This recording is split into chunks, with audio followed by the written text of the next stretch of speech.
Sound card വേണം. അപ്പൊ അത്രയും വില വരുന്ന റേഞ്ചുകളിലുണ്ട്, കുറച്ച് വില കുറവുള്ളതും കിട്ടും.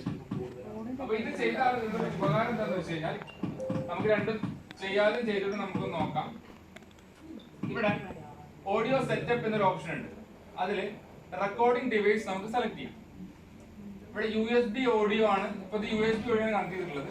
അപ്പോൾ ഇവിടുന്ന് എന്ത് ചെയ്തിട്ടുണ്ട്, ഒരു കണക്ഷൻ കൊടുത്തിട്ട് ഞാൻ നേരെ കമ്പ്യൂട്ടറിലേക്ക് കൊടുത്തിട്ടുണ്ട്. മൈക്ക് നേരെ ഇവിടെ കണക്ട് ചെയ്തിട്ടുണ്ട്. ഇവിടെ എന്തുണ്ട്, ഈ മൈക്കിന്റെ ഗെയിൻ അഡ്ജസ്റ്റ് ചെയ്യാനുള്ള ബാറുകളാണ് നിങ്ങൾ കാണുന്നത്. ഞാനിപ്പോ എന്റെ ഡിഫോൾട്ട് മൈക്കിലേക്ക് ഒന്ന് മാറ്റുകയാണ്, എന്നിട്ടൊന്ന് റെക്കോർഡ് ചെയ്യാം.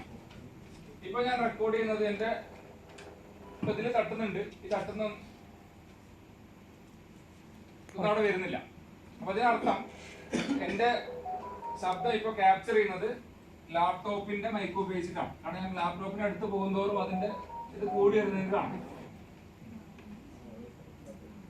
ഇതൊന്ന് റെക്കോർഡ് ചെയ്ത് കേട്ട് നോക്കാം.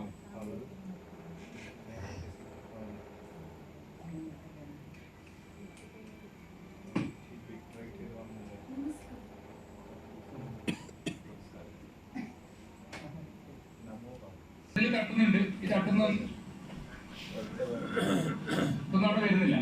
അപ്പൊ അതിനർത്ഥം എന്റെ ശബ്ദം ഇപ്പൊ ക്യാപ്ചർ ചെയ്യുന്നത് ലാപ്ടോപ്പിന്റെ മൈക്രോ ഉപയോഗിച്ചിട്ടാണ്. കാരണം ലാപ്ടോപ്പിന് അടുത്ത് പോകുന്നതോറും അതിന്റെ ഇത് കൂടി വരുന്നതിനാണ്.